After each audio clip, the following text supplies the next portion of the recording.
Hello, everyone. I'm Jamie Flinchball, host of People Solve Problems. And today, as a guest, we have a longtime friend of mine, Cheryl Stokes. Cheryl, good to see you. Good to see you too, Jamie. Great. Well, welcome.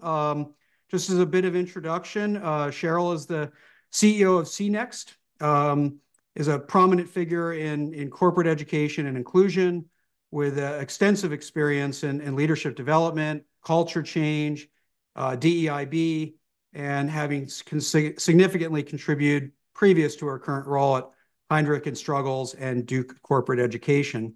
So you've had a lot of different roles on the path to your current one. So great history and also a thought leader in the topics we're gonna jump into. So being a problem solving podcast, we're gonna get to problem solving, but I want to start with just inclusion as a topic. And while it has a definition, everyone sort of defines it a little differently. So how do you define inclusion? Yeah, thank you for that question, Jamie, because people do define it differently. Um, for me, inclusion is the act of intentionally creating an environment that allows all parties to productively contribute. So it's more than just bringing people together in the room, because you and I have been there, right? You could be in a room with six or seven people, but still only two people talk. So you Right. have not, that's not inclusion just because you've Yes. got six people in the room. Inclusion is intentional. Yeah, and I think that intentional is an important word on a lot of things, right? There's some things, a lot of a broken clock is right twice a day. There's a lot of things that turn out okay, Mhm. uh, but the intentionality, the deliberateness of it, I think matters a whole lot. And I'll just share just around inclusion. One of the light bulbs for me was quite a while ago. General Lester Lyles, who's a retired Air Force general and former chair of USAA, um, he said, and it's a nice saying, but he said, "Diversity without inclusion is an illusion." And I just, besides it sounding good, it really sort of triggers you to think about, how people experience diversity, right? And the connection between them. So that intentionality is a great thing. So you spent a lot of time on leadership as a broad topic, as a teacher, as an educator, as a mentor. And so you have a term, inclusive leadership. How did define that for us? Describe that for us. Yeah, absolutely. But I'm actually going to take a point of privilege and build on something you just said that the general said, because a lot of people think about diversity and inclusion hand in hand, and absolutely. I will say to you, and being a fellow engineer, you'll appreciate this. It's a little bit of an equation. So diversity is a fact. We all are diverse. Everybody has a diversity story, right? No two people are alike. It's really the aspects of your identity that make you unique are part of your diversity story. So if diversity is a fact, inclusion is an act. So that's why I said it's the act of being intentional and creating that environment. The outcome of diversity and inclusion gets you belonging. So you create a culture and an environment where people feel that sense of belonging. And really, what we all want out of that ultimately, when you think of it in the context of people in an organization, is you want engagement.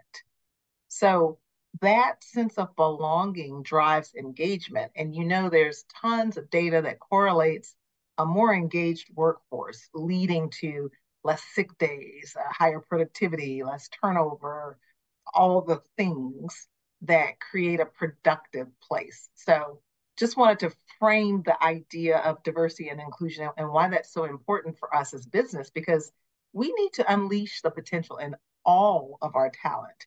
And it takes inclusive leaders to do that. So now to your question of what's an inclusive leader? So an inclusive leader is someone who actually can create that context of inclusion that I mentioned earlier.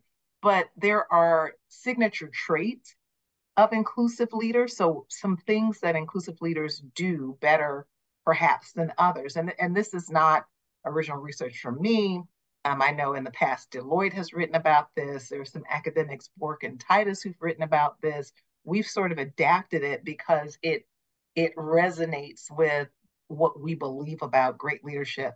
First of all, inclusive leaders are humble. So you know that you don't know everything. And Mhm. as leaders, we should know. We can't know everything, right? There's just too much happening in the world. So it takes a sense of humility to be an inclusive leader. Um, and we're very self-aware as an inclusive leader, even to the extent of being aware of the biases or the lenses that we bring to situations. So an inclusive leader is humble, aware of their own mental models, biases, frameworks that they bring. And, I use the word bias and people immediately think negative, but let's be realistic. As human beings, our brains have to make judgments about things because there's so much data in the world. And so you have to have a framework um, where bias becomes a negative thing is when you can't see the reality of what's happening. You only see what you believe to be true. Mm. So a an inclusive leader is aware that you may have biases, just ways that you perceive things to happen in the world, and you're always on the lookout to be sure that you're not seeing something that's not there or that isn't appropriate for the context or that doesn't match the data, if you will. Um, a trait that I love of inclusive leaders is that they're curious. You have a curiosity, particularly about others. Just yesterday, I was with a gene therapy company. They're based in the UK, but they've got a US population. I was in New York, and for Black History Month, they asked me to speak. And they were asking what could individuals do to create just day to day, create a more inclusive environment. And I said, the first thing is to exercise your curiosity about others, understand people as individuals, not as labels. I think of an identity as there's an iceberg, and what you see, is above the waterline, but there's a whole lot more about every individual that's below the water. I mean, that's what makes us all unique. And if you can activate your curiosity about others, then, as people, we like to talk about ourselves. And so you're automatically being more inclusive when you can draw on that conversation. Inclusive leaders have cultural intelligence or cultural competence. So you're aware that your environment and context is not what everyone may have experienced. I certainly have always personally been aware of that, just curious about different cultures. I've been very fortunate to work and travel globally, very fortunate to live in the UK with my family. And I know that there are so many cultural nuances within a country, within a city, within different demographic groups. There are still so many cultural nuances. So inclusive leaders are aware of the impact of culture and the differences that might exist. Or if they don't understand, they get curious about it to try to understand it. Where the rubber meets the road, inclusive leaders are able to effectively collaborate and set an environment where effective collaboration happens. And Mhm. then finally, they're visibly committed. So, um, genuinely, authentically, publicly committed to all the things that I just talked about, to being inclusive as a leader, to creating this context where everyone has the opportunity to positively contribute. So that was a lot, Yep. but I do think it's one of those things that, as you said, you don't just throw five people in a room and get effective teamwork. It actually takes some work Right. and some skill. Yep. Yeah, I love, just tying that word visibly back to what you started with, which is that it's an act. I've always preferred the word leading over leader because leader is a noun. It's a title, but it doesn't do anything, right? Leading is an act, and anyone can have an act of leadership, even if they aren't in a the noun leader. Mhm. Um, but the point of being an act, right? That goes back to that visibly. There's plenty. You might everyone knows I'm committed. Well, what's the demonstrated effort of that, right? Uh, Exactly. so Exactly.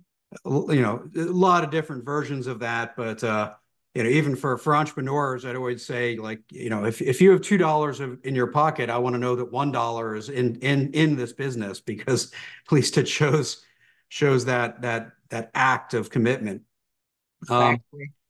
So it's a great framework, and some of that directly overlaps. Curiosity alone directly overlaps with what behaviors we want to see in problem solving. But most problem solving, especially hard problems, strategic problems, complex problems, are a team environment. You take more than one person to get there. So how does inclusive leadership enable, fit into, work through, make better? How does it fit with problem solving efforts?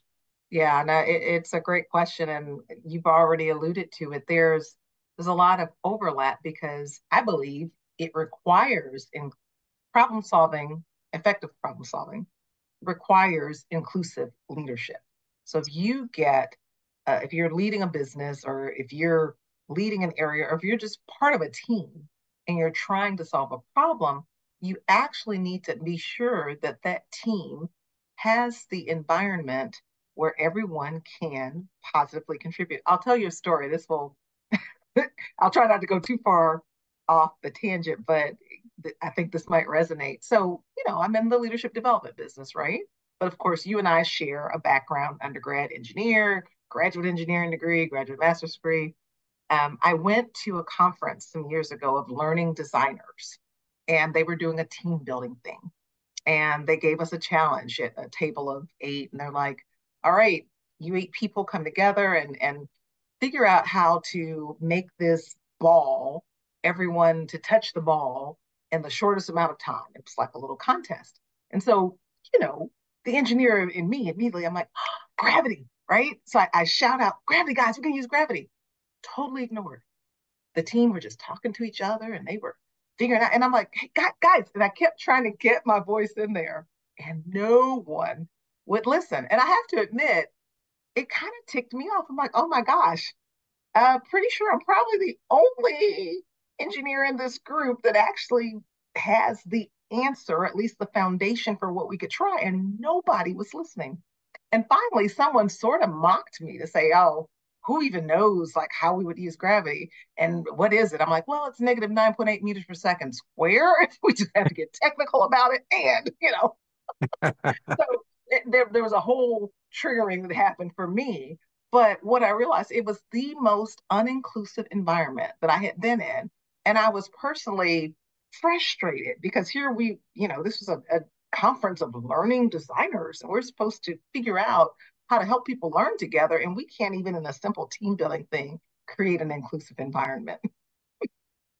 Yeah, and that is there's a lot of areas where people are better at helping others behave a certain way than applying it to themselves. That's why we all we all need someone in our corner, whether it's a coach or a leader, to help us be our best selves, because it doesn't always come natural. So, Yeah, exactly. And so in the instance of problem solving, while we may all genuinely care about the problem, want to solve the problem, think that we are inclusive, it actually requires some attention and intentionality to the process and the people in the room to ensure that all voices are being heard, that there's space made not just for the loudest voice or the one considered the expert or the one with the most seniority, but that's why I really like the different methodologies, like lateral thinking and putting on the different de bono hats or whatever it might be, because it stops us from necessarily falling into routines of groupthink, which,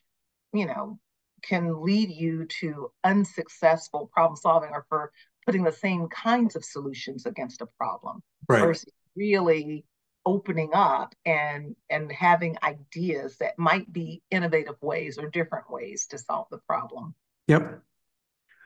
So let's talk about this a little sort of practically in the experience of working on hard, messy problems. So there's some practices, like if you want to do brainstorming, more of a facilitated problem solving. We Mm-hmm. we kind of know, hey, get everybody to write down post-its. It's more inclusive of introverts in the group. um, and also helps avoid groupthink, Yes. as you just brought up. So that's sort of a specific practical, tool to help create more inclusiveness in the process. So is is the goal to simply be a more inclusive leader while in a problem-solving environment, or are there ways that people can demonstrate acts of inclusive leadership without necessarily having mastered what that looks like? Oh, absolutely. I believe leadership itself is a practice. And what does it mean when we practice something? It means try again. We're trying to get better. We are having feedback where we can do things differently. So, you know, I tend to think of leadership itself as a journey, and we're always growing as leaders and should have that sort of growth mindset from that perspective. Inclusive leadership is a practice. We'll mess up, right? There will be times where even though I know I'm self-aware and I know that I have this bias, that bias is going to come out and I'm going to drive us to do what I think is the right thing because that's the way it's worked for me 12 times before.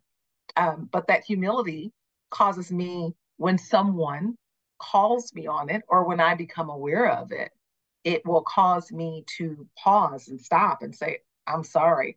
I drove us down this path and didn't consider, a different path that maybe Jamie offered. Let's go back. Let's look at it again. So yeah, I absolutely know that in our on our best days we practice all these things with great mastery, but on our normal days, which is probably 99% of the time, we're just gonna not do things in the way that would be quote unquote perfect. But um, one of my former colleagues used to say, perfect is the enemy of progress. So if you wait to be perfect, you'll never do anything or get anywhere.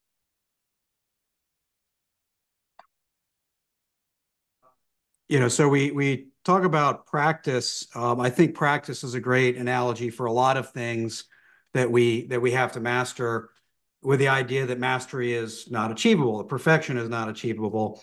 Mm-hmm. One of the keys, so I'm curious about your advice on this, but one of the keys to practice is the feedback loop, right? Yes. And so if you're on the golf driving range, right, and you never look up, you just keep swinging the club. Mm-hmm. Um, if you don't realize that you've hit your partner on the tee, a couple doors down, you'll never realize you're actually not doing a good job at that, right? So you need to see where the ball goes so you can fine tune and adjust. Feedback loops on all sorts of leadership, but I'd imagine especially inclusive leadership is quite the challenge. So what advice do you have for people to amplify or trigger or turn on the feedback loop that helps them practice inclusive leadership more effectively? That's a great question. I would say, as with many things, go with formal feedback and informal feedback. Um, I was sharing with the group yesterday that relationships are so important. Having people who are empowered enough, and if you're a leader, positional leader, someone who's not afraid of your authority to actually give you real feedback is absolutely a gift. It's one of the things, you've been here, I'm a CEO, right? I recognize that even though I believe I'm totally approachable and open, people who work in my organization, especially those who may be more junior, may be hesitant to offer feedback. And so the onus is on me to open the door and make sure that people understand I absolutely do want the feedback, to have the mechanism for getting that feedback, whether it's a direct conversation with that individual, whether it's anonymous feedback. So informally, what I personally try to do is, number one, ensure that I've got um, relationship and trust and goodwill built with individuals so that they will offer me the feedback, but I also make a practice of asking to say, all right, so we've gone through this and this is what I think, but have I missed anything? Is there something I could have done differently? That shows that you're open to that. And again, that ties back to the humility, because Right. you ask people, they actually will tell you. And then do you want to hear it? Are you ready to hear it? Yeah. No, So, and I was just gonna tie it back to being humble, because that was what you led with on mhm, inclusive leadership, and even just the idea of asking somebody to be part of your feedback loop requires some humility, because you're basically saying, "Hey, I don't have this thing wired." It reminds me, I don't know why this scene came to mind. There's a scene in the movie Glory, which goes back a little ways, where uh, Matthew Broderick realizes he has no clue what he's doing, and he goes to Morgan Freeman. I don't remember all the characters' names.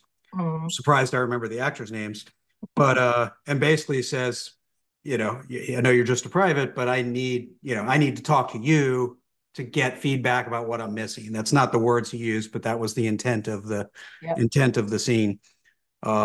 And he realized he was so blind they needed boots. Right? That's what they need more than yeah. anything right now. So um, Well, and to the story and the point that we were talking about. So I said informal and formal. Formal feedback, certainly you can do surveys, you can do a 360, but many organizations have this reverse mentoring process. I'm a big fan of it. So to formally connect with someone more junior than you, and in a reverse mentoring relationship, or maybe you're mentoring them, but they're mentoring you. yep, And when you set the ground rules up front that, hey, we're mentoring each other, that opens a door for feedback in a way that, you might not receive it if you hadn't um, made that a condition of the environment. yeah, excellent. So great practical advice. So you made clear we can't do good problem solving. I always like to say you have to, yeah, problem solving is a team sport. We Mhm. can't do good team-based problem solving without inclusive leadership. That's required. And you've helped us frame that, as well as practical advice on how to practice it and improve in the process. So thanks for sharing your experience and wisdom, Cheryl. Absolutely. My pleasure, Jamie. Thanks for asking and appreciate the conversation. Thanks for listening to the People Solve Problems podcast. Let's keep the conversation going. Visit jflinch.com for more episodes and other content.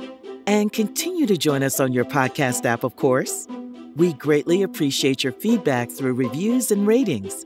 Consider expanding your understanding of problem solving with Jamie's book, People Solve Problems: The Power of Every Person, Every Day, Every Problem. Available on Amazon. Until next time, keep learning, innovating, and solving problems.